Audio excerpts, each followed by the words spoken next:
Hi, welcome to the gratitude challenge day 7. మీరు ఇప్పటిదాకా చేశారు అంటే హార్టీ కంగ్రాచులేషన్స్. మీరు ప్రామిస్ చేయండి ఈ 21 డేస్ నాతోనే ఉంటాను అని. మీరు ఎవరైతే ప్రామిస్ చేస్తారో ఐపీ అని కామెంట్ బాక్స్లో మీరు కామెంట్ చేయండి ఫ్రెండ్స్. ఈరోజు గ్రాటిట్యూడ్ ఛాలెంజ్ ఏంటంటే సే 21 reasons thank you to all your skills you have in your life. అవును ఫ్రెండ్స్, మన లైఫ్లో ఎన్నో స్కిల్స్ కలిగి ఉన్నాం. చూడండి, కమ్యూనికేషన్ స్కిల్స్, అలాగే రైటింగ్ స్కిల్స్, అలా ఎన్నో కలిగి ఉన్నాం. ఇవన్నీ కూడా మనం మంచి జాబ్ పొందడానికి, అలాగే మనం ఒక బిజినెస్ స్టార్ట్ చేయడానికి, అలాగే మన కెరియర్ ఏదైతే అది దాంట్లో మనం అభివృద్ధి చెందడానికి ఉపయోగపడుతున్నాయి. అయితే please write 21 reasons to say thank you to all your skills in your life. మీ యొక్క జీవితంలో మీకు ఈ నైపుణ్యాలన్నీ కూడా ఎలా ఉపయోగపడుతున్నాయో అన్నీ కూడా చక్కగా 21 రీజన్స్ రాయండి ఫ్రెండ్స్. అవును ఫ్రెండ్స్, ఫర్ ఎగ్జాంపుల్ స్మైల్. ఒకసారి స్మైల్ చేయండి. చూడండి, మిర్రర్లో చూసుకోండి. మీరు స్మైల్ చేస్తే ఎంత అద్భుతంగా ఉందో. ఈ స్మైల్తో మీ యొక్క భాగస్వామి మనస్సు దోచుకుంటున్నారా లేదా? అలాగే మీ యొక్క పిల్లలు లేదంటే పేరెంట్స్ దగ్గర ప్రేమను పొందుతున్నారా లేదా? మీ ఫ్రెండ్స్ అలాగే పబ్లిక్ దగ్గర మీ యొక్క ఆ ప్రేమని వ్యక్తపరుస్తున్నారా లేదా? అలాగే మీ యొక్క కింది వర్కర్స్ చేత నవ్వుతూ పని చేయించుకుంటున్నారా లేదా? అలాగే మీ పై అధికారుల దగ్గర నవ్వుతూ పనులు చేయించుకుంటున్నారా లేదా? అంటే నవ్వటం కూడా స్కిల్లా కదా? రాయండి. అలాగే నెక్స్ట్ యాంగర్, కోపం. మీరు ఒకసారి యాంగర్ ప్రదర్శించండి.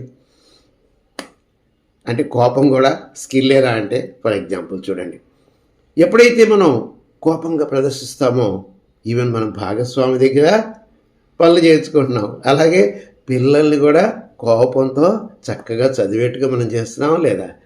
అలాగే మన దగ్గర పనిచేసే వర్కర్స్ దగ్గర కోపం ప్రదర్శించి పని ఎక్కువగా అయ్యేట్టుగా మనం ఉపయోగపడుతుందా లేదా? అలాగే పై అధికారుల దగ్గర మనం ప్రదర్శించలేమనుకోండి, మనసులోనే అట్టు పెట్టుకుంటాం. బట్ చూడండి, ఎప్పుడైతే మనం కోపం ప్రదర్శించామో ఎన్ని బెనిఫిట్స్ ఉన్నాయి. అంటే ఇక్కడ కోపం మంచిదేనా అంటే మీకు చిన్న ఎగ్జాంపుల్ చెప్తాను. నైఫ్ ఉంది, అది మన దగ్గర ఉండటం మంచిదేనా అంటే, అదే మనం మహిళలకు ఇచ్చామనుకోండి, కిచెన్లోకి వెళ్ళి అద్భుతమైన వంటకాలు చేసి మనకి ఇస్తారు. అదే మనం ఒక డాక్టర్కి ఇచ్చామనుకోండి, కొంతమంది ప్రాణాలు కాపాడుతారు.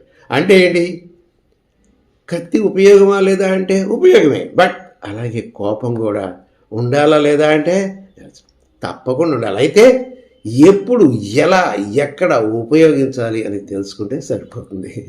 ఓకే ఫ్రెండ్స్, అలాగే మనం మాట్లాడతాం. అవును ఫ్రెండ్స్, మాట్లాడతాం కూడా స్కిల్లే. మీరు మాటలతో మీ యొక్క భాగస్వామిని లోబర్చుకుంటున్నారా లేదా? అలాగే మీ పిల్లల్ని, మీ పేరెంట్స్ని మీ మాటల ద్వారా మీ పనులన్నీ పూర్తి చేసుకుంటున్నారా? అలాగే మీ తోటి వర్కర్స్ లేదంటే మీ కింద పనిచేసే వాళ్ళని మాటలతో పనులు చేసుకుంటున్నారా లేదా? అలాగే మీ యొక్క పై అధికారుల దగ్గర ఏదైనా పనులు అవ్వాలంటే మంచి మాటలతో మీరు బెనిఫిట్ పొందుతున్నారా లేదా? కాబట్టి మరి మాట్లాడటం కూడా స్కిల్లా కదా? అయితే రాయండి. అలాగే లాస్ట్గా రైటింగ్, రాయటం కూడా స్కిల్లేనా? ఎందుకు? ఫర్ ఎగ్జాంపుల్ మీరు చూడండి, ఈ యొక్క గ్రాటిట్యూడ్ ఛాలెంజ్ చేస్తూ ప్రతిరోజు మీరు రాసే కామెంట్స్ ఎప్పుడు వస్తాయా, మెసేజెస్ ఎప్పుడు చూద్దామా అనే ఎడిక్షన్కి నన్ను లోనయ్యేట్టుగా చేశారు. అంటే రాయటం అనేది ఎంత పవర్ఫుల్లో మీరు గమనించగలరు. అంటే మీ మెసేజెస్ ఎప్పుడు వస్తాయా, మీరు ఎలాంటి ఎక్స్పీరియన్స్ అయ్యారా అని నేను ఎదురు చూస్తున్నాను కదా. అంటే మీరు రాసిన మెసేజెస్కి అంత పవర్ఫుల్ ఉంది. కాబట్టి రాయటం కూడా స్కిల్ లేదంటే ఎస్, ప్రాక్టికల్గా మీకు తెలియజేశాను కదా. కాబట్టి అందరూ కూడా సే 21 reasons to say thank you to all your skills in your life. మిగిలినవి కూడా చెప్పమంటున్నారా? ఆశ, దోశ, అప్పడంలో మనం ఉన్న శాంపుల్ చెప్పాను. మిగిలినవి కూడా జస్ట్ మీరు ఆలోచించండి, మీకు ఎన్ని గుర్తొస్తే అని రాయండి. 21 అని కాదు, ఎక్కువ కూడా రాయొచ్చు. అయితే ఈ యొక్క ఛానల్ కనుక మీరు సబ్స్క్రైబ్ చేసుకోకపోతే సబ్స్క్రైబ్ చేసుకోండి. అలాగే బెల్ ఐకాన్ హిట్ చేయటం మర్చిపోవద్దు. ఎందుకంటే రేపు ఎగ్జాక్ట్గా 11 AM ఎప్పుడైతే 8th వీడియో పోస్ట్ చేస్తామో వెంటనే మీకు మెసేజ్ అనేది రావడం జరుగుతుంది. కాబట్టి ఈ యొక్క 21 డేస్ ఛాలెంజ్లో ప్రతి ఒక్కరూ పాల్గొనండి. 21 reasons to say thank you for all your skills you have in your life. అలాగే మరి యొక్క 8th వీడియోలో మనం మరలా కలుద్దాం. Okay, thank you.